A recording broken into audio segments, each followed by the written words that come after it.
আল্লাহু আকবার। মানুষের নয়, সার্বভৌমত্ব, আইন বিধান ও নিরঙ্কুশ শাসন কর্তৃত্ব একমাত্র আল্লাহর, এটাই মহাসত্য।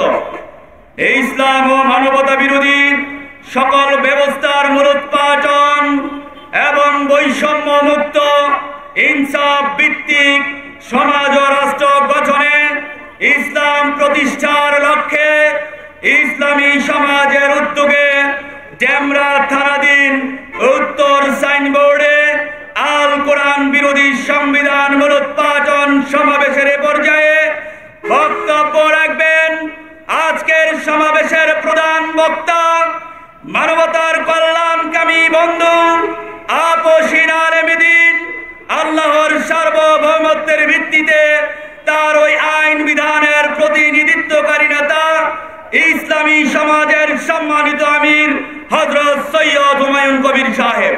মোহতারাম আমির সাহেবকে তার গুরুত্বপূর্ণ বক্তব্য রাখার জন্য বিশেষভাবে অনুরোধ করছি। আসসালামু আলাইকুম ওয়া রাহমাতুল্লাহ। আমরা শুরুতেই মহান রব, সার্বভৌম ক্ষমতার একমাত্র মালিক,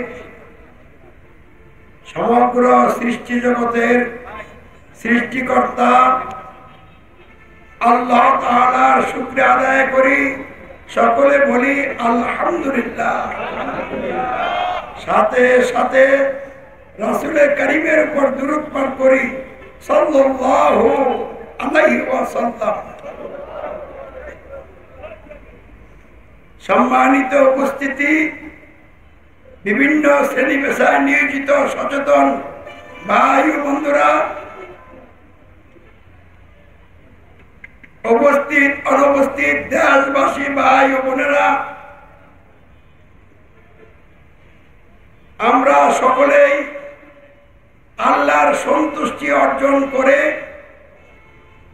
আল্লাহর ক্ষমা লাভ করে জান্নাতে যেতে চাই। আল্লাহ আমাদেরকে এই লক্ষ্যে কবুল করে বলেন আমিন। জান্নাতে যেতে চাইলে জান্নাতে যেতে পারবো না আমরা যদি জান্নাতের পথ না জানি, না চিনি, না বুঝি, গ্রহণ না করি। জান্নাতে যেতে হলে জান্নাতের পথ চিনতে হবে, বুঝতে হবে, গ্রহণ করতে হবে, জান্নাতের পথে চলতে হবে। তাহলে আমরা আল্লাহর ক্ষমা লাভ করে জান্নাতে যেতে পারব। আর যদি আমরা জাহান্নামের পথে চলি আর জান্নাতে যাওয়ার আশা করি, জাহান্নামের পথে থেকে ইসলামের কিছু বিধিবিধান পালনও করি, এ অবস্থায় জান্নাতে যাওয়া সম্ভব হবে না। কারণ আপনার পথ ভুল। আর জাহান্নামের পথ ত্যাগ করে জান্নাতের পথ গ্রহণ করে আমল যদি কম হয়, জান্নাতে যাওয়া যায়। তা আসুন আমরা জেনে নেই জান্নাতের পথ কোনটা। আল্লাহ রাব্বুল আলামিন মানুষকে সর্বোত্তম সৃষ্টি হিসেবে সৃষ্টি করেছেন। মানুষ কেন সর্বোত্তম সৃষ্টি? কারণ মানুষই একমাত্র আল্লাহর সৃষ্টি যাদেরকে আল্লাহ রাব্বুল আলামিন এই জমিনে, পৃথিবীতে তার খলিফা, প্রতিনিধি বানিয়েছেন। বলুন আলহামদুলিল্লাহ।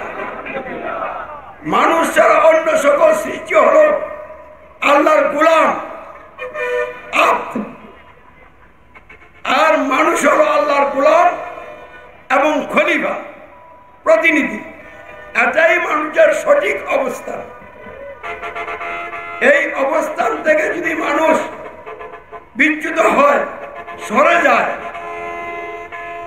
তাহলে দুনিয়ার জীবনে দুর্ভোগ, অশান্তি তার জীবনকে গ্রাস করবে। আর এই অবস্থায় মৃত্যুবরণ করলে তার নিশ্চিত ঠিকানা হবে জাহান্নাম, এবং চিরদিন সে জাহান্নামের আগুনে জ্বলবে। তাই আমাদেরকে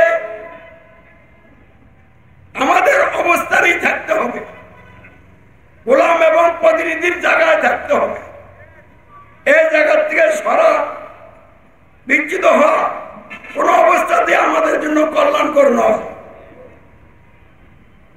ফেরাউন, নমরুদ, আবু জাহেলগণ তাদের তৎকালীন সময়ে সমাজ এবং রাষ্ট্রের জন্য নিজেদেরকে সমাজ এবং রাষ্ট্রের মালিক দাবি করে নিজেদের মতো করে আইন বিধান রচনা করে ওই আইন বিধান দিয়ে মানুষকে পরিচালনা করার মাধ্যমে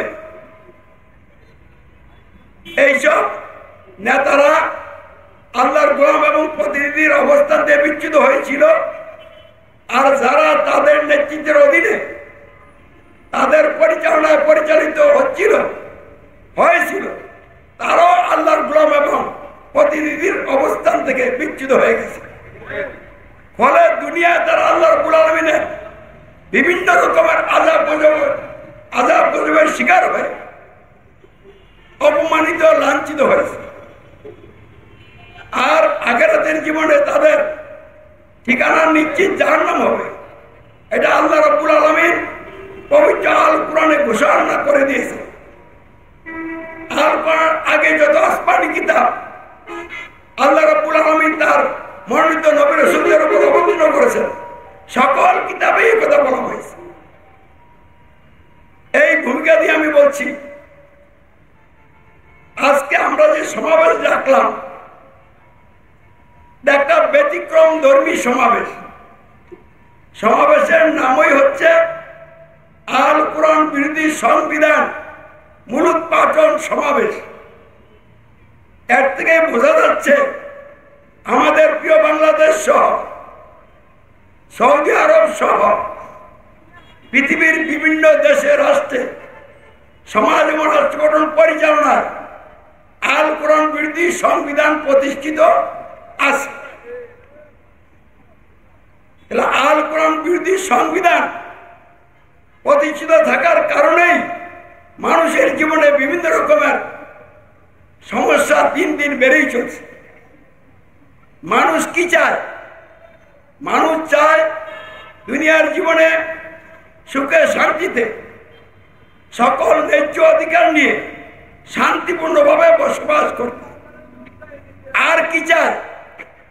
আখিরাতের জীবনে জাহান্নাম থেকে রক্ষা পেয়ে আসল বাড়ি, স্থায়ী বাড়ি, চির সুখের স্থান জান্নাত লাভ করতে চায়। এটা মানুষের মূল চাওয়া।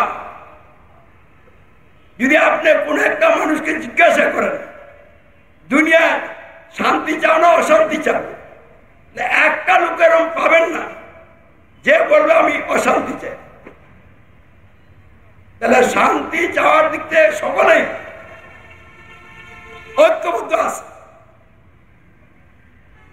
আবার যদি কাউকে জিজ্ঞাসা করেন মৃত্যুর পর জাহান্নামে যে আগুনে জ্বলে পুড়ে সরকার হইতে কে চাও, একটা লোক খুঁজে পাবেন না যে বলবে আমি আখিরাতের জীবনে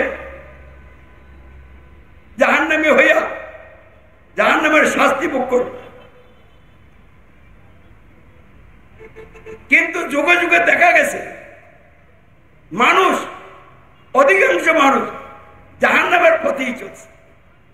অল্প সংখ্যক লোক জাহান্নামের পথ ত্যাগ করছে, জান্নাতের পথ গ্রহণ করছে। আজকেও কিন্তু অধিকাংশ মানুষ জাহান্নামের পথ ত্যাগ করবে না। অল্প সংখ্যক লোকই জাহান্নামের পথ ত্যাগ করবে, জান্নাতের পথ গ্রহণ করবে। তো মানুষ সকলে জান্নাতের পথ গ্রহণ না করলে জোর নাই। আল্লাহ নিজে সার্বভৌমতার মালিক, তিনি তো কাউকে জোর করে ইমানদার বানান না, হেদায়েত করেন না। যে হেদায়েত হইতে চায় আল্লাহ তাকেই হেদায়েত দান করেন। আর যে গোমরা হইতে চায় আল্লাহ তাকে গোমরা হওয়ার সুযোগ দেয়। এই সুযোগে অধিকাংশ মানুষ জান্নাতের পথ গ্রহণ করবে না, কল্যাণ এবং মুক্তির রাজপথ গ্রহণ করবে না। অল্প সংখ্যক লোকে গ্রহণ করবে। বেশিরভাগ মানুষ শান্তি চাইলেও অশান্তির পথ গ্রহণ করবে, জান্নাতে যেতে চাইলেও জাহান্নামের পথ গ্রহণ করবে। এই জন্য আল্লাহ রাব্বুল আলামিন সকল মানুষের জন্য দুনিয়ায় সুখে শান্তিতে সকলের জন্য তাদের নিজ নিজ ন্যায্য অধিকার নিয়ে নিরাপত্তার সাথে শান্তিপূর্ণভাবে বসবাস করতে পারেন, এই জন্য সকল মানুষের কল্যাণের জন্য আল্লাহ রাব্বুল আলামিন কল্যাণকর জীবন ব্যবস্থা প্রদান করেছেন, যার নাম আল্লাহ নিজে রেখেছেন ইসলাম। এই ইসলামই হলো জান্নাতের পথ। ইসলামের বিপরীত যত পথ মত আছে, ব্যবস্থা আছে, সব হলো জাহিলিয়াত, জাহান্নামের পথ। কিন্তু মানুষ ইসলামের বিপরীত যত রকমের পথ মত ব্যবস্থা রচনা করে, তারা কিন্তু তাদের নিজেদের রচিত ব্যবস্থার নাম জাহিলিয়াত রাখে না। তারা তাদের মতো করে নাম দেয়। যেমন বর্তমান বিশ্বে অধিকাংশ রাষ্ট্রে সমাজ এবং রাষ্ট্র গঠন পরিচালনার জায়গায় মানুষের রচিত যে ব্যবস্থা প্রতিষ্ঠিত, এটার নাম হচ্ছে গণতন্ত্র। তাহলে কেউ কি বলবে গণতন্ত্র একটি জাহিলিয়াত? যারা গণতন্ত্র গ্রহণ করেছে, যারা রচনা করেছে, তাদের কেউ বলবে না আমরা একটা জাহিলিয়াত রচনা করেছি, আমাদের এই জাহিলিয়াতের নাম হচ্ছে গণতন্ত্র। আরেকটা ব্যবস্থা রাজতন্ত্র, তারাও বলবে না আমাদের এই ব্যবস্থা জাহিলিয়াত। তাহলে তারা তাদের মতো করে নাম ধারণ করেছে, দিয়েছে।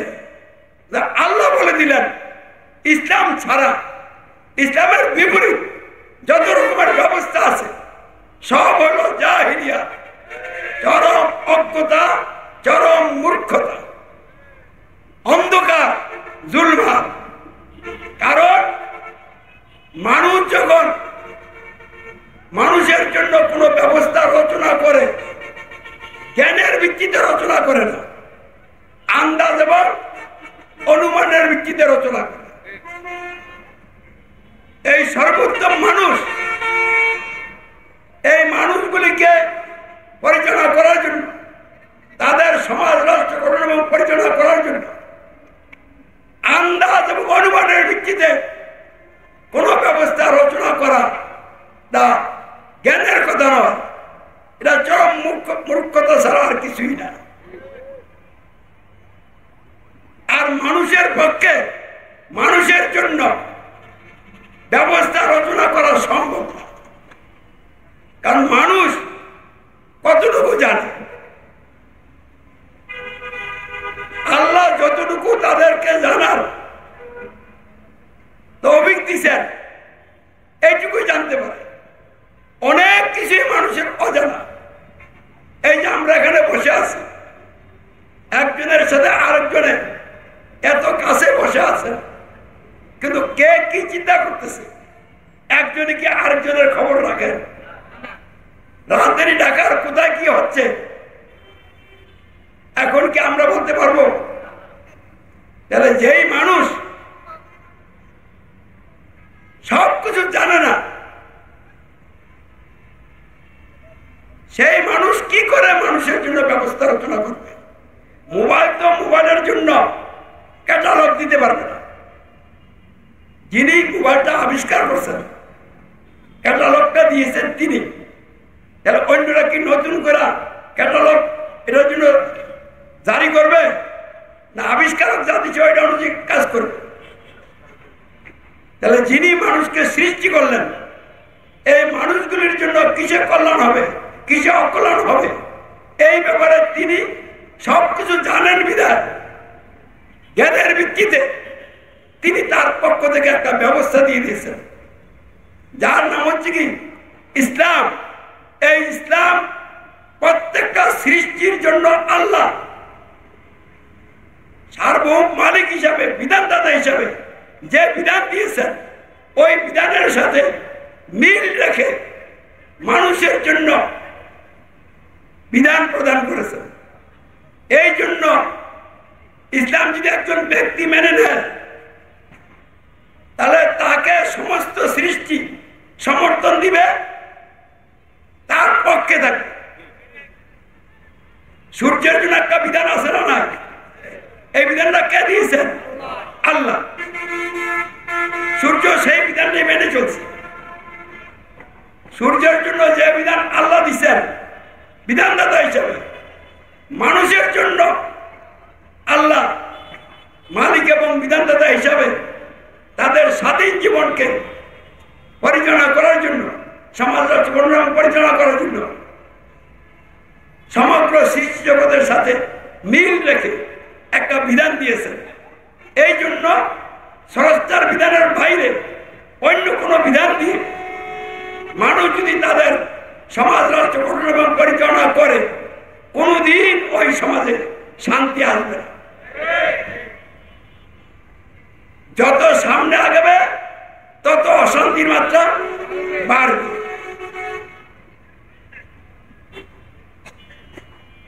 বন্ধুরা আমার, আল কোরআন হলো আল্লাহর সর্বশেষ চূড়ান্ত গাইডলাইন, শ্রেষ্ঠ আসমানি কিতাব। এর মধ্যে কোনো সন্দেহ নেই, নিঃসন্দেহ কিতাব। এই কিতাবের মাধ্যমে আল্লাহ রাব্বুল আলামিন মানুষের সমাজ রাষ্ট্র গঠন পরিচালনা সহ জীবনের সকল ক্ষেত্রের জন্য প্রয়োজনীয় মৌলিক আইন দিয়ে দিছে। যদি মানুষ এই আল কোরআনকে সমাজ এবং রাষ্ট্রের জন্য সংবিধান হিসেবে গ্রহণ করে আর কোরআনের আইন এবং কোরআন যে নিয়ম নীতিগুলিকে সমর্থন করে ওইসব নিয়ম কানুন দিয়ে সমাজ রাষ্ট্র গঠন এবং পরিচালনা করা হয়, তাহলে এই সমাজের রাষ্ট্রে আল্লাহর রহমত নাজিল হবে, মানুষের জীবনে সুশাসন, ন্যায় বিচার প্রতিষ্ঠা হবে, মানুষের সকল ন্যায্য অধিকার আদায় হবে, সংরক্ষণ হবে, দুর্নীতি এবং বৈষম্য দূর হয়ে যাবে, পরিপূর্ণ ইনসাফ কায়েম হয়ে যাবে, সমাজ এবং রাষ্ট্র হয়ে যাবে দুর্নীতি মুক্ত, বৈষম্য মুক্ত, ইনসাফ ভিত্তিক কল্যাণকর সমাজ রাষ্ট্র হবে। কি করলে? আল কোরআনকে সংবিধান হিসেবে গ্রহণ করে মানুষ যদি তাদের সমাজ রাষ্ট্র গঠন এবং পরিচালনা করে। তবে এখানে মনে রাখতে হবে, আমি ভূমিকা যে কথাটা বলছিলাম, অধিকাংশ মানুষই ইসলাম গ্রহণ করবে না। আল্লাহ রাব্বুল আলামিন অধিকাংশ মানুষকে জোর করে ইসলাম গ্রহণ করাবেন না। তা আল্লাহ একটা জায়গায় জোর করবেন। কোথায়? মানুষের সমাজ রাষ্ট্র গঠন পরিচালনার জায়গায় মানুষের সামাজিক মর্যাদা, মূল্যবোধ রক্ষার জন্য, তাদের অধিকার রক্ষা করার জন্য, সকলকে ভালোবেসে সকলের কল্যাণের জন্য আল্লাহ যে কোরআনে আইন বিধান দিয়ে দিছে, আমরা ইসলাম গ্রহণ না করলো এই আইন আপনাকে মেনে চলতে হবে। এই জন্য ইসলাম প্রত্যেক ধর্মের লোকদেরকে যার যার ধর্ম পালন করার সুযোগই শুধু দেয় না, শান্তিপূর্ণভাবে পালন করার ব্যবস্থা করে দেয়। কিন্তু সমাজ এবং রাষ্ট্রের জায়গা মানুষের কল্যাণের জন্য আল্লাহ যে আইন বিধান পাঠিয়েছে, এই আইন বিধান অমান্য করার সুযোগ একটা অমুসলমানকে আল্লাহ দেন। কারণ এসে অমুসলমান হোক, তার তো দুনিয়া শান্তি দরকার। সে বুঝে না, কিন্তু সে তো শান্তি চায়। তাহলে তাকে যদি শান্তি দিতে হয়, তাহলে শান্তির যে বিধানগুলি, ওই বিধানগুলি প্রতিষ্ঠিত না হলে তো শান্তি হবে না। তা আল্লাহ যদি এই জায়গায় ছাড় দেন তাহলে নিজেই তো মানুষকে অশান্তির মধ্যে ফেলে দিবেন। আল্লাহ রসুল হযরত মুহাম্মদ সাল্লাল্লাহু আলাইহি ওয়াসাল্লাম মদিনায় যে রাষ্ট্র গঠন করেছিলেন, ওই মদিনায় ইহুদিরা ছিল না, তাদেরকে তাদের ধর্ম করার সুযোগ দেওয়া হয় নাই, দেওয়া হয়েছে। কিন্তু রাষ্ট্রীয় নেতৃত্বে কে ছিলেন? আল্লাহ রসুল। রাষ্ট্রের সার্বভৌমত্ব কার ছিল? আল্লাহ। আইন বিধান কার ছিল? আল্লাহ। তাহলে মুসলিম ও মুসলিম সকলেই রাষ্ট্র পরিচালনার জায়গায় রাসূলকে নেতা মেনে নিয়েছিলেন কিনা? অমুসলিমরাও মেনে নিয়েছিলেন। আল্লাহ রসুল আল্লাহর বিধান দিয়ে রাষ্ট্র যে পরিচালনা করলেন, এই জায়গাটা অমুসলমানরা আল্লাহর সার্বভৌমত্বের অধীনে থেকে আল্লাহর বিধান পালন করতে বাধ্য ছিল। আর ইসলাম এখানে যা স্পষ্ট বলছে, যদি রাষ্ট্রীয় ব্যবস্থার বিরুদ্ধে কোন লোক বিদ্রোহ করে তাহলে তাকে ছাড় দেওয়া হবে। আল্লাহর সার্বভৌমত্বের বিরুদ্ধে যায় অন্য আরেকটা সার্বভৌমত্ব আনার জন্য কেউ যদি উদ্যোগ গ্রহণ করে তাহলে তাকে ইসলাম ছাড় দিবে না। তাহলে ছাড়ার জায়গা কোনটা বুঝছেন? ব্যক্তিগত ব্যাপার। এখানে আপনি যদি আপনার মতো করে ধর্ম পালন করেন, এতে সমাজ রাষ্ট্রের কোনো ক্ষতি হবে না, ক্ষতি হলে আপনার হবে। আপনি নিজেই যদি নিজের জন্য ক্ষতি করেন তাহলে জোর করে আপনাকে ক্ষতিতে বাঁচানোর প্রয়োজন নাই। কিন্তু তাই বলিয়া আপনি অন্য মানুষের ক্ষতি করবেন, এই সুযোগ আপনাকে দেওয়া যাবে না। এই হলো সার্বভৌমত্ব, আইন বিধান, কর্তৃত্ব। এই জায়গায় কোনো ছাড় নাই, এটা আল্লাহর ভিতর। আল্লাহর দেওয়া সংবিধান চূড়ান্ত সংবিধান, কল্যাণকর পরিপূর্ণ সংবিধান। আল কোরআন বলছে সার্বভৌমত্ব, আইন বিধান, নিরঙ্কুশ শাসন, কর্তৃত্ব একমাত্র আল্লাহ, মানুষের নয়। ফলে দাসত্ব, আনুগত্য, উপাসনা একমাত্র আল্লাহর, অন্য কারণ নয়। এবং এর বাস্তবায়নে ফাইনাল করে দিয়েছেন আল্লাহ। শর্তহীন আনুগত্য, অনুসরণ, অনুকরণ একমাত্র হযরত মুহাম্মদ সাল্লাল্লাহু আলাইহি ওয়াসাল্লামের, অন্য কারণ নয়। এই তিনটা বিষয়কে যদি মেনে নেওয়া হয় এবং এই তিনটা বিষয়ের ভিত্তিতে কোরআনে বর্ণিত আইন বিধানগুলি এবং কোরআন যে আইনকে সমর্থন করে না ওইগুলি বাদ দিয়ে মানুষ তাদের সামাজিক প্রেক্ষাপটে ইজতিহাদ করে যদি কিছু নিয়ম কানুন রচনা করে যেগুলি কোরআনের সাথে সাংঘর্ষিক হবে না, কোরআনের সাথে মিল হবে, এভাবে যদি একটা সমাজ রাষ্ট্র গঠিত হয় তাহলে এই সমাজের মানুষগুলি যতই খারাপ হোক তারা ভালো হয়ে যাবে। মানে এই সমাজের না, মানে এখনকার যে সমাজ, এই সমাজের মানুষগুলি যত রকমেরই খারাপ হোক, যদি আল কোরআনকে সংবিধান হিসেবে মেনে নিয়ে আল কোরআনের মৌলিক আইনগুলি গ্রহণ করে এই আইনের ভিত্তিতে প্রয়োজনের প্রেক্ষিতে কিছু নিয়ম কানুন রচনা করবে যেগুলি কোরআনের খেলাপ হবে না, কোরআনের সাথে মিলবে, তাহলে এই ঘটনার আগে মানুষগুলি যতই খারাপ হয়ে যাও, এখন দেখবেন দেবে সকল মানুষ সুন্দর হয়ে যাবে, তাদের মধ্যে দুর্নীতি থাকবে না, মানবিক দিক থেকে তাদের উন্নতি হবে, মানবতা, মনুষ্যত্বের ডেভেলপমেন্ট হবে, সমাজ রাষ্ট্র শান্তিপূর্ণ হয়ে যাবে।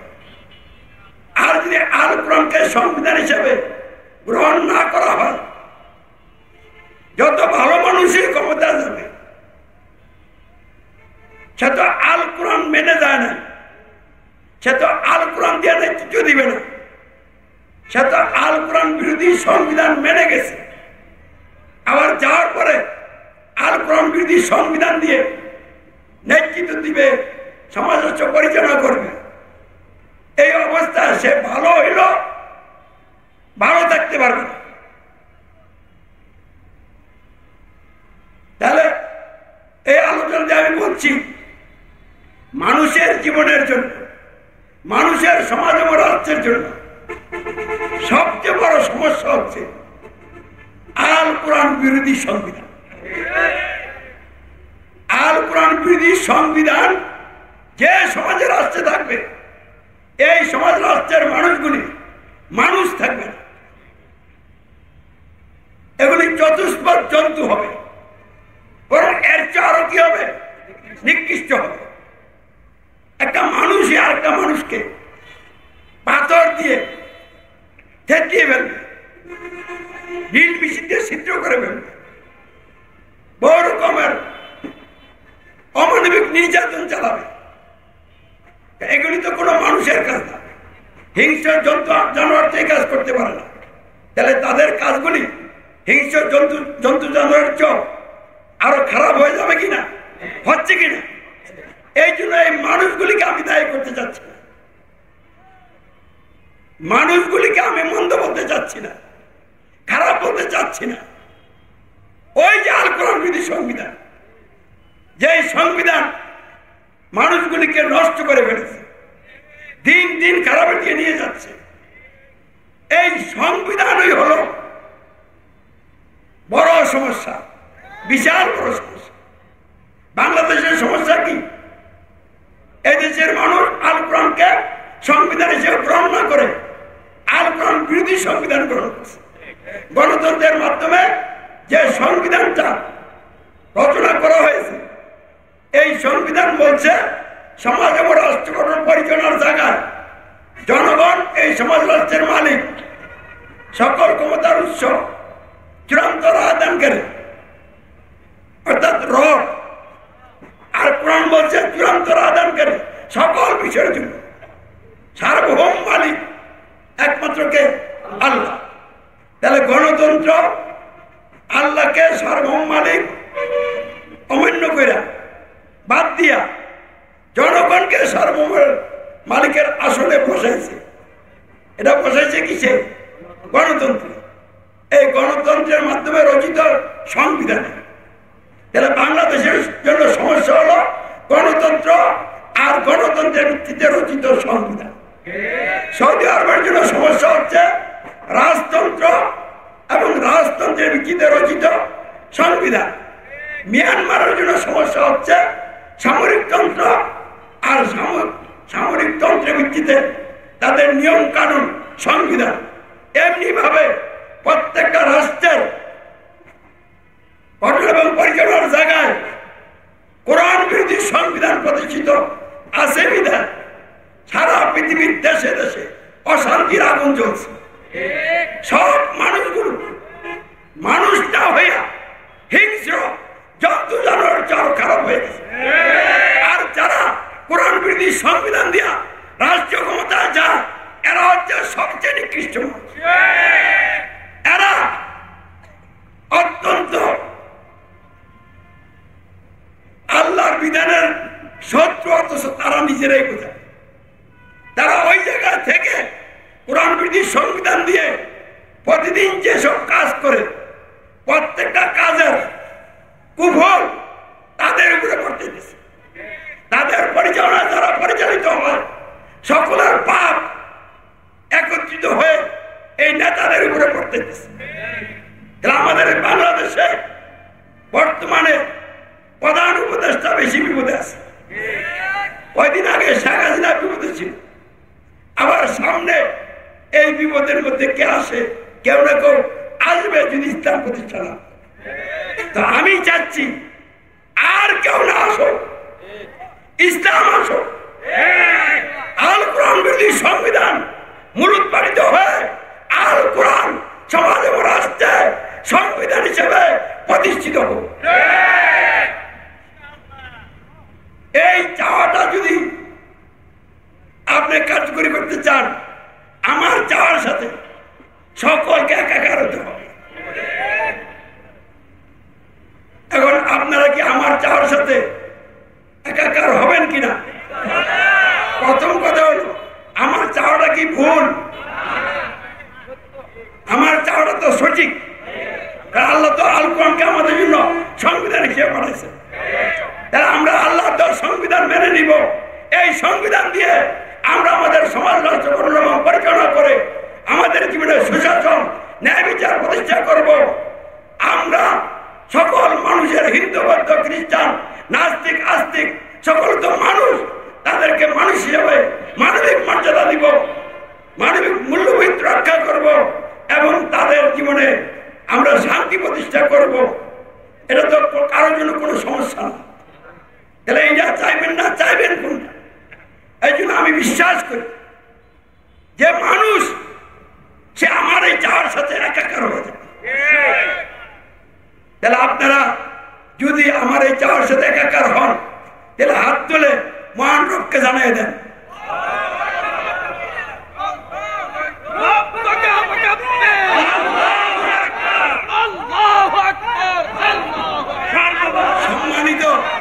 সম্মানিত বন্ধুরা, আমি কোন দলীয় কথা বলছি না, আমিও দলের ঊর্ধ্বে আলহামদুলিল্লাহ বলেন। আমি সকলকে সাথে নিয়ে আল কোরআনের বিধান দিয়ে সমাজ এবং রাষ্ট্র গঠন পরিচালনার মাধ্যমে সকলের জীবনে শান্তি প্রতিষ্ঠা করতে চাই। আমি কোন হিংসা বিদ্বেষের কথা বলছি না, আমি কোন লোকদের উস্কানি দিয়া এক দলের সাথে আরেক দলের সংঘাত লাগাই দিতে চাচ্ছি না। আমি এই বাংলাদেশ থেকে সারা পৃথিবীতে এই হিংসা বিদ্বেষের আগুন নিভে সংঘাত সংঘর্ষ বন্ধ করে সারা পৃথিবীর মানুষকে আল্লাহর সংবিধানের অধীনে এনে বিশ্বব্যাপী শান্তি প্রতিষ্ঠা করতে চায়। ইসলাম তো এক দেশের জন্য আসে না, সারা পৃথিবীর জন্য আসে। তাহলে এটা কিভাবে হবে? আল কোরআন বিরোধী সংবিধান সমাজে রাষ্ট্রে প্রতিষ্ঠিত রেখে তো আর সমাধান হবে না। এই জন্য আমি বলবো একজন নেতা লাগবে যে আল কোরআন বিরোধী সংবিধান মূলোৎপাটন করে কোরআনকে সংবিধান হিসেবে প্রতিষ্ঠা করতে চান। একজন নেতা লাগবে কিনা? অবশ্যই লাগবে। নবী রাসূল আসবে না, এই জন্য আমির লাগবে। যিনি আমির তিনি হইতে হবে আল্লাহর মনোনীত আমির। পাবলিক সভা পরামর্শ করে আমির বানাইলে সে দলীয় আমির হইতে পারে, তো সে আল্লাহর বিধানের আমির হবে না। আল্লাহর বিধানের ভিত্তিতে যিনি আমির হবেন তিনি আল্লাহর মনোনীত আমির হবেন, তিনি আল্লাহর সার্বভৌমত্বের ভিত্তিতে তার আইন বিধানের প্রতিনিধিত্বকারী আমির হবেন। তিনি আল কোরআনকে সংবিধান মানবেন, আল কোরআন বিরোধী কোন সংবিধান তিনি মানবেন। আল কোরআন বিরোধী সংবিধানের আনুগত্য তিনি অস্বীকার করবেন, আল কোরআন আনুগত্য স্বীকার করবেন। আল কোরআন বিরোধী সংবিধান দিয়া যারা নেতা সরকার সব অবৈধ দখলদার, সব সীমা লঙ্ঘনকারী, সব আযাব গজবের নেতা, সব জাহান্নামের নেতা। বাংলাদেশের এই গণতন্ত্রের অধীনে ইসলামের নামে আর গণতন্ত্রের নামে যত দল গঠন হয়েছে প্রত্যেকটা দলের নেতা যেহেতু গণতন্ত্রের সংবিধান মেনে এই কোরআন বিরোধী সংবিধানের অধীনে দল গঠন করেছে, ওই দলের নেতা যত বড় ধার্মিক হোক না কেন সে আযাব আর গজবের নেতা। এর উপরে আযাব গজব নাজিল হয় এবং তারা যারা নেতা মানে তাদের উপরে ওই নেতার মিডিয়ায় গজব অবতীর্ণ হতে থাকে। আমি স্পষ্ট দেখছি বর্তমানে আমি সারা বাংলাদেশ সহ সৌদি আরব সহ সারা পৃথিবীর কোথাও রহমতের নেতা নাই। যদি থাকতো আমি মেনে নিতাম, যেহেতু নাই আমি আল্লাহর মনোনীত আমির হিসাবে সারা পৃথিবীর সকল মানুষের আমির হিসাবে যারা রাষ্ট্রীয় ক্ষমতা আছে, আমেরিকার ক্ষমতা এখন কে আছে? প্রেসিডেন্ট কে? Donald Trump. আমি ডোনাল্ড ট্রাম্পের আমির। সে কিন্তু আমার চিনে না, বুঝে না, মানছে না, বিপদে পড়বে সে। ইন্ডিয়ার মোদির আমি আমির, বাংলাদেশের ডক্টর ইউনূসের তো আমির অবশ্যই, কিন্তু সে আমার আনুগত্যে এখনো আসে না। শেখ হাসিনাকে আমি আমার আনুগত্যে আসার জন্য দাওয়াত দিয়েছিলাম, সে দাওয়াত কবুল করে নাই। অত্যন্ত কলঙ্কিত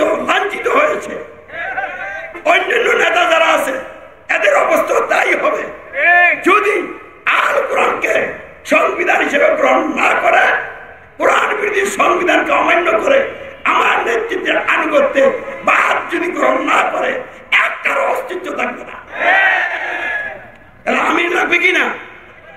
এই যে আমি কথাগুলি বলছি, এই কথা বলার জন্য আমার রব আমাকে সাহায্য করছে এবং আমি বিশ্বাস করি আমার এইসব কথার প্রেক্ষিতে সারা পৃথিবীর সকল মানুষ তাদের সমস্ত বস্তুগত শক্তি নিয়ে যদি আমার মধ্যে ঝাঁপিয়ে পড়ে, আমার রবের ইচ্ছা মুহূর্তের মধ্যে সব তছনছ হয়ে যাবে। আল্লাহ যদি আমাকে তার দিন প্রতিষ্ঠা করতে চান, তাহলে আমাকে রাষ্ট্রীয় নেতৃত্ব নিয়ে আসবেন, কেউ ঠেকিয়ে রাখতে পারবে। আর আল্লাহ যদি না চান, আমার পক্ষে বা কারো পক্ষে সম্ভব না। তবে আল্লাহ চান না এরকম কিছু দেখি না, আল্লাহ চান এটা আমি দেখতেছি। অতএব আমি বলছি আমির ছাড়া তো হবে না। আমি আমির, যদি কেউ আমাকে আমির না মেনে আমার আরো ভালোভাবে আমির হিসাবে দায়িত্ব পালন করতে পারেন, আসেন, সামনে আসেন। কিন্তু কেউ তো আসতেছে না, বুঝেনই না আসবেন কি করে।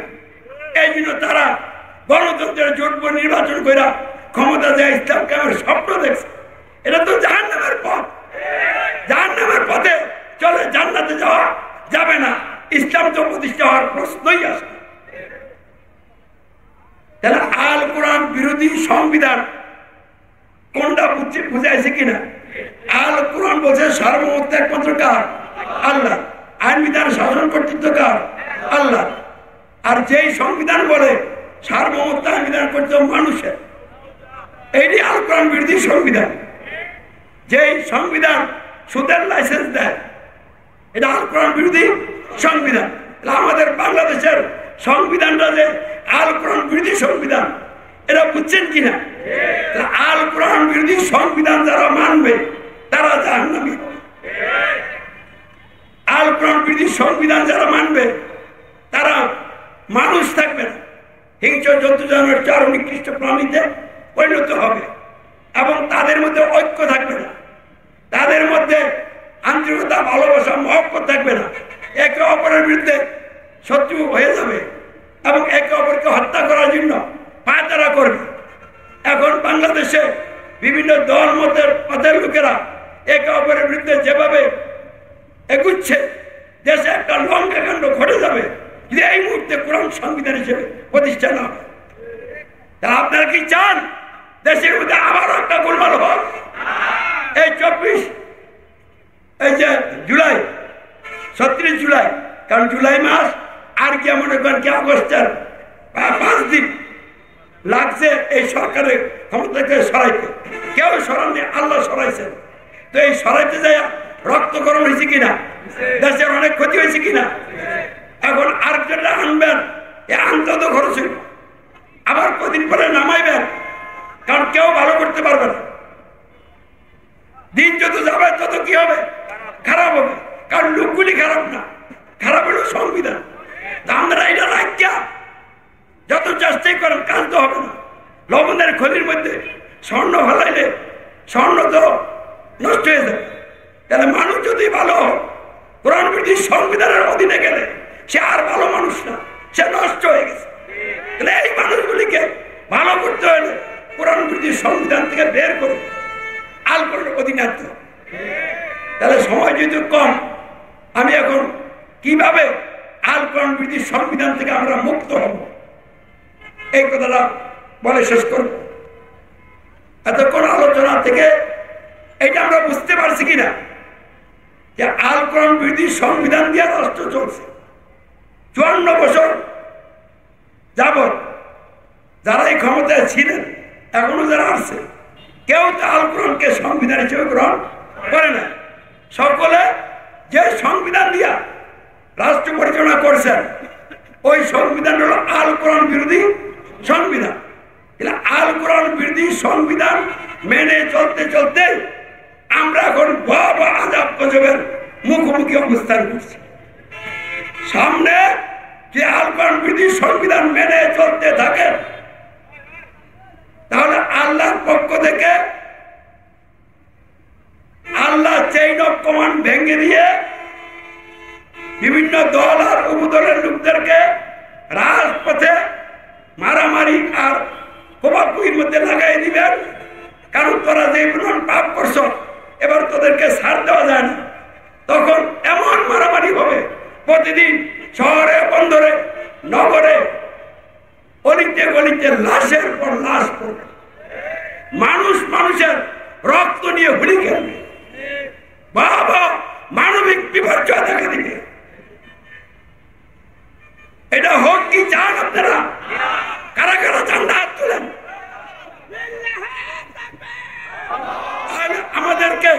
আমাদেরকে কি করতে হবে? এই ভয়াবহ পরিস্থিতি থেকে দেশটাকে জাতিটাকে মুক্ত করতে হবে। মুক্ত করতে হলে কিভাবে মুক্ত করতে হবে? একটা দল লাগবে। দলটা বিরাট বড় লাগবে না। যারা আল কোরআন বিরোধী সংবিধান ত্যাগ করবেন, অমান্য করবেন, আল কোরআনকে সংবিধান হিসেবে গ্রহণ করবেন, মেনে নিবেন, তবে আর ঘোষণা দিবেন। আল কোরআন বিরোধী সংবিধানের আনুগত্য অস্বীকার করবেন, আল কোরআনের আনুগত্য স্বীকার করবেন। আল কোরআন বিরোধী সংবিধান দিয়ে যারা নেতা সরকার, তাদের আনুগত্য অস্বীকার করবেন। আর আল কোরআন যেহেতু বলছে হযরত মুহাম্মদ সাল্লাল্লাহু আলাইহি ওয়াসাল্লাম কিয়ামত পর্যন্ত সারা দুনিয়ার সকল মানুষের জন্য রাসূলুল্লাহ, আল্লাহর মনোনীত বিশেষ নেতা, শর্তের আনুগত্যবার অধিকারী নেতা, এই জন্য নিঃশর্তভাবে হযরত মুহাম্মদ সাল্লামের শর্তহীন আনুগত্য স্বীকার করতে হবে। তাহলে এখন কি হয়ে গেল? একটা সংবিধান আছে কোরআন বিরোধী, লোকেরা এই সংবিধানের আনুগত্য স্বীকার করছে, লোকেরা এই সংবিধান দিয়ে যারা নেতা সরকার, তাদের আনুগত্য স্বীকার করছে। অপরদিকে একদল লোক এই সংবিধানকে অমান্য করে আল কোরআনকে সংবিধান গ্রহণ করছে, প্রতিষ্ঠিত সংবিধানের আনুগত্য স্বীকার করে আল কোরআনের আনুগত্য স্বীকার করছে, প্রতিষ্ঠিত নেতাদের আনুগত্য স্বীকার করে আল্লাহ রাসূলের আনুগত্য স্বীকার করছে। এই লোকগুলি বিচ্ছিন্ন থাকবেন, যেহেতু নবী রাসূল আসবেন না। আমির, আমি আমির, আর তো কেউ আমির এখন দেখছি না। তাহলে আমার নেতৃত্বের আনুগত্য, যারা কোরআনকে সংবিধান গ্রহণ করছে, কোরআন বিরোধী সংবিধানকে বাদ দিয়া, তাদের একটা সমাজ হবে। এই সমাজের নাম হবে ইসলামী সমাজ। তাহলে ইসলামী সমাজ কোনো প্রচলিত দল না, সারা পৃথিবীর সকল সংবিধানকে অমান্যকারী দল, আল কোরআনকে সংবিধান মেনে নেওয়ার দল, আল কোরআন বিরোধী সকল প্রকার সংবিধানের আনুগত্য অস্বীকারী, শুধুমাত্র আল্লাহর দাসত্ব আনুগত্য উপাসনা গ্রহণকারী, কোরআনের আনুগত্য স্বীকারকারী দল। আল কোরআন বিরোধী সংবিধানের ধারক সকল প্রকার আযাব গজবের নেতাদেরকে অমান্যকারী, অস্বীকারী, তাদের আনুগত্য অস্বীকারী, একমাত্র আল্লাহ রাসূল মুসলিমের শর্তহীন আনুগত্য গ্রহণকারী, স্বীকারকারী দল। আমির আর আমিরের সাথে যারা থাকবে, সকলে এর উপরে প্রতিষ্ঠিত হয়ে যারা কোরআন বিরোধী সংবিধানের অধীনে আছে, তাদেরকে নিজেদের সমর্থ কোরবানি করে, সাবধান এবং সতর্ক করে, ওই কোরআন বিরোধী সংবিধানকে বের করে কোরআনের অধীনে আনার জন্য দাওয়াতি আন্দোলন করে তুলবে। তো দাওয়াত চলতে থাকলে লোক বুঝবে, আর কোরআন বিরোধী সংবিধানকে বের হয়ে কোরআন অধীনে আনবে। তাহলে সমাজ করা হয়ে যাবে। এক হলো কোরআন বিরোধী সংবিধানের অধীন সমাজ, আরেক হলো আল কোরআনের অধীন সমাজ। তখন দুষ্ট চক্র যেগুলি, এগুলি বলবে আমরা যে সমাজ রাষ্ট্র বানাইলাম, যে সংবিধান দিয়ে রাষ্ট্র পরিচালনা করছি, এটা তো সর্বোচ্চ আইন, আর এরা তো আমাদের এই সংবিধানকে অমান্য করে আমাদের ব্যবস্থা বিদ্রোহী হয়ে গেছে। অতএব এই আমি আর তার সাথে যেগুলি আছে, এগুলির ধর, জেলে ঢুকা, আমির হত্যা কর, অথবা আমৃত্যু কারাদণ্ড দে, অথবা নির্বাচনে পাঠা, এই দলকে একবারে নাস্তিনাবুদ কর। এই সিদ্ধান্ত যেদিন তারা নিবে, সেদিন আল্লাহ রাব্বুল আলামিন তাদেরকে হটাই আমাদেরকে রাষ্ট্রীয় নেতৃত্ব দিয়ে দেবে। তাহলে আমরা ওই দেশের সংবিধান মান্য আগাই নেই, এটা অমান্য করে আরেকটা সংবিধান নিয়ে আগাইছে। তাহলে আমরা ক্ষমতায় গেলে সংবিধান তো নিয়ে গেলাম, তাহলে ওই যেই সংবিধান রাষ্ট্র চলছে, এই সংবিধানের কোনো কথা এখানে চলবে না। আমরা যে সংবিধান নিয়ে যাব, ওই সংবিধান দিয়ে গোটা সমাজকে নতুন করে সাজানো হবে, তাহলেই মানুষের জীবনে সুশাসন ন্যায় বিচার প্রতিষ্ঠা হবে। এছাড়া আর সমাধানের কোন পথ নাই। কথাটা বুঝতে পারছি কিনা? আবার তারা বাধা না দেওয়া যদি মান্য নেয়, তখন ডক্টর ইউনূস সাহেব যদি তার উপদেষ্টা মন্ডলী নিয়ে এবং বিভিন্ন রাজনৈতিক দলের নেতারা আমার এই কথাগুলি শুনতেছে, তাদের কানে যাচ্ছে, তো তারা যদি সিদ্ধান্ত নিয়ে নেয়, উনি তো কোনো খারাপ কথা বলে নাই, সকলের কল্যাণের কথা বলছে, আমরা এটাকে মেনে নিই, তাহলে তারা যদি মেনে নেয়, তাহলে আন্তর্জাতিক জাহাজের সাথে যারা মানবে না তাদের সাথে আমাদের দ্বন্দ্ব লাগবে। আর আল্লাহ কিভাবে আমাদেরকে কোরআন ভিত্তিক সংবিধান থেকে মুক্ত করবেন, কখন মুক্ত করবেন, আল্লাহ ভালো করেই জানেন। তবে আমার বিশ্বাস ইনশাআল্লাহ বাংলাদেশে অল্প দিনের মধ্যে কোরআন ভিত্তিক সংবিধানকে মূলোৎপাটনের লক্ষ্যে, কোরআনের পক্ষে সকল মানুষ জেগে উঠবে ইনশাআল্লাহ। কোন দলের নেতারা তাদের কর্মীদেরকে ঠেকিয়ে রাখতে পারবে না, কারণ আল্লাহ রাব্বুল আলামিন বাংলাদেশের মানুষকে ভালোবাসেন, পছন্দ করেন, তাদের ধর্মীয় আবেগ অনুভূতি আছে, তারা কোরআনকে মহব্বত করে কিন্তু বুঝে না। এখন আল্লাহ রাব্বুল আলামিন তাদেরকে ঘুরিয়ে দিবেন। আল্লাহর অগণিত অসংখ্য ফেরেশতা এই আমিরের পক্ষে, ইসলামী সমাজের পক্ষে মাঝে ইতিমধ্যে আছে এবং থাকবে, আল্লাহর ঘোষণা। এভাবেই কোরআন ভিত্তিক সংবিধান উৎপাদন হবে। কথাটা কি বুঝতে পারছেন? আবারও বলছি, ডাইরেক্ট আমি কোরআন ভিত্তিক সংবিধানকে অমান্য করছি, আল কোরআনকে সংবিধান হিসেবে গ্রহণ করছি এবং এটার স্পষ্ট ঘোষণা দিচ্ছি। রব্বুল আল্লাহ, আল্লাহ আকবার। আমি কোরআন ভিত্তিক সংবিধানের আনুগত্য স্বীকার করছি, আল্লাহর আইন বিধান তথা কোরআনের আনুগত্য স্বীকার করছি। আশহাদু আল্লা ইলাহা ইল্লাল্লাহ। আমি কোরআন ভিত্তিক সংবিধানের ধারক বাহক সকল প্রকার নেতাদেরকে আজাব বুঝবেন নেতা ঘোষণা করছি, তাদের আনুগত্য স্বীকার করছি। আর আল্লাহ রাসূলের সত্যের আনুগত্য গ্রহণ করছি, সাক্ষ্যকার দিছি। আশহাদু আন্না মুহাম্মাদান রাসূলুল্লাহ। আমি লোকদেরকে সাবধান সতর্ক করছি এবং কোরআন ভিত্তিক সংবিধান ত্যাগ করে কোরআনকে সংবিধান মেনে কোরআনের অধীনে আসার জন্য আমার নিজের সমর্থ কর্মী করে দাঁত বিকাশ করে যাচ্ছি। ফলে কিছু লোক আমার সঙ্গী হয়েছে, এখন আমি এবং আমার সঙ্গীরা এই কাজ চালিয়ে যাচ্ছি। তাহলে ফলে দিন দিন নতুন নতুন লোক বুঝে শুনে জীবনের ঝুঁকি নিয়ে আল্লাহর সন্তুষ্টির জন্য শাহাদাতের তীব্র আকাঙ্ক্ষা নিয়ে আমার সাথে সামিল হচ্ছে। তাহলে জাহেলি সমাজ ভাঙছে, কোরআন ভিত্তিক সংবিধানের অধীন সমাজ ভাঙছে, কোরআনের অধীন সমাজ গড়ছে। এইভাবে ইসলামী সমাজ গঠন আন্দোলন দিন দিন এগিয়ে যাচ্ছে। আর এটাকে যদি বাংলাদেশের সরকার সহ্য করতে না পারে, তাহলে এটার বিরুদ্ধে অ্যাকশনে যাবে। আর যদি তারা সহ্য করে মান্য নেয় ভালো, আর যদি তারা সহ্য করতে না পারে, অ্যাকশনে আসলে আল্লাহ বসে থাকবেন, আল্লাহ নিরপেক্ষ থাকবেন না। আল্লাহ আমাদের পক্ষে তাদের বিরুদ্ধে অ্যাকশন নেবেন। সব নেতা নেত্রী এবং কোরআনের বিরুদ্ধে যারা অবস্থান নেবে, তাদের অবস্থা অত্যন্ত নাজুক হয়ে যাবে। তখন এমন একটা অনুকূল পরিবেশ তৈরি হয়ে যাবে, আল্লাহ রাব্বুল আলামিন আমাদেরকে রাষ্ট্রীয় নেতৃত্ব দিয়ে দিবেন। এভাবে রাষ্ট্রীয় নেতৃত্ব যে আমার হাতে আসে, ইসলামী সমাজের সাথে আসে, ইসলামী সমাজের হাতে আসে, তাহলে কোরআন বিরোধী সংবিধান মূলোৎপাটিত হয়ে যাবে। কোরআন সংবিধান হিসাবে সমাজ এবং রাষ্ট্রে প্রতিষ্ঠিত হয়ে যাবে। তাহলে ইসলামী সমাজ গঠন আন্দোলনই হলো কোরআন বিরোধী সংবিধান মূলোৎপাটনের আন্দোলন। ইসলামী সমাজ গঠন আন্দোলনই হলো সমাজের রাষ্ট্রে কোরআনকে সংবিধান হিসেবে প্রতিষ্ঠা আন্দোলন। এই আন্দোলন শুরু হয়েছে, থামবে না ইনশাআল্লাহ। এই আন্দোলনের ঢেউ গ্রামগঞ্জে সারা পৃথিবীতে ছড়িয়ে যাবে আল্লাহর ইচ্ছা, এবং আল্লাহ নির্দিষ্ট সময়ে আল্লাহ আল্লাহর ইচ্ছা দিন কায়েম হয়ে যাবে, কেউ ঠেকিয়ে রাখতে পারবে না ইনশাআল্লাহ।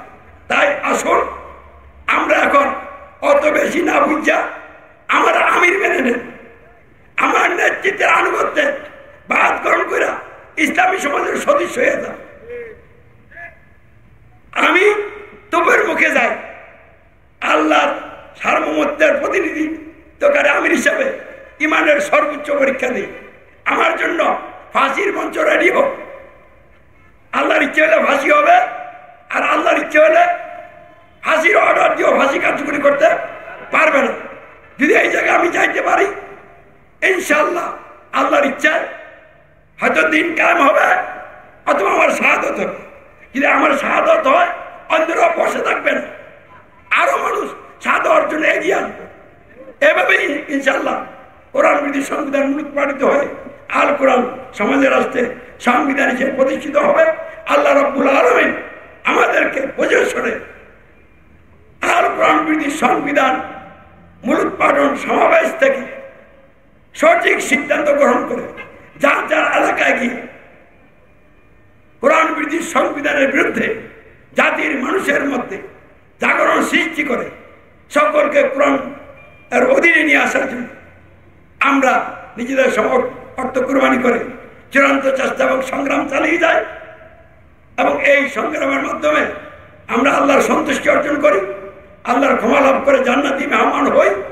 আর আল্লাহ রাব্বুল আলামিন আমাদেরকে পরীক্ষা নিয়ে যেদিন সর্বোচ্চ পরীক্ষা আমরা উত্তীর্ণ হব, সেদিন তিনি আমাদের পক্ষ হয়ে রাষ্ট্রীয় নেতৃত্ব দান করবেন, ইসলাম কায়েম হয়ে যাবে। গণতন্ত্রের জোটপট নির্বাচন ইসলাম প্রতিষ্ঠার পদ্ধতি নয়, এটা শয়তানের পথ, জাহান্নামের পথ। রাষ্ট্রীয় ক্ষমতা লাভের আগে রাষ্ট্রীয় ক্ষমতায় যাওয়ার জন্য উগ্র হওয়া, জঙ্গি হওয়া, সশস্ত্র লড়াই করা, এটাও শয়তানের পথ। গণ আন্দোলন, গণ উত্থান, সেনাকো সব শয়তানের পথ। এগুলি জাহিলাতের পথ, এগুলি মারামারির পথ, এগুলি মানুষে মানুষে হিংসা বিদ্বেষের পথ, এগুলি মানবতা বিরোধী কাজ। আমি যেটা বলছি শান্তিপূর্ণভাবে দাওয়াতের মাধ্যমে গালি মারধর জাল জুলুম মুখ করে সবর এবং ক্ষমা নীতি অটল থেকে আল্লাহর উপর পূর্ণ নির্ভরশীল হয়ে ইসলামী সমাজ গঠন আন্দোলনই হচ্ছে একমাত্র সমাজের রাষ্ট্রে ইসলাম প্রতিষ্ঠার পথ, কোরআনকে সংবিধান হিসেবে প্রতিষ্ঠার একমাত্র পথ। আল্লাহ রাব্বুল আলামিন আমাদের সকলকে এই পথে জীবন করার তৌফিক দান করুন, আমিন। সকল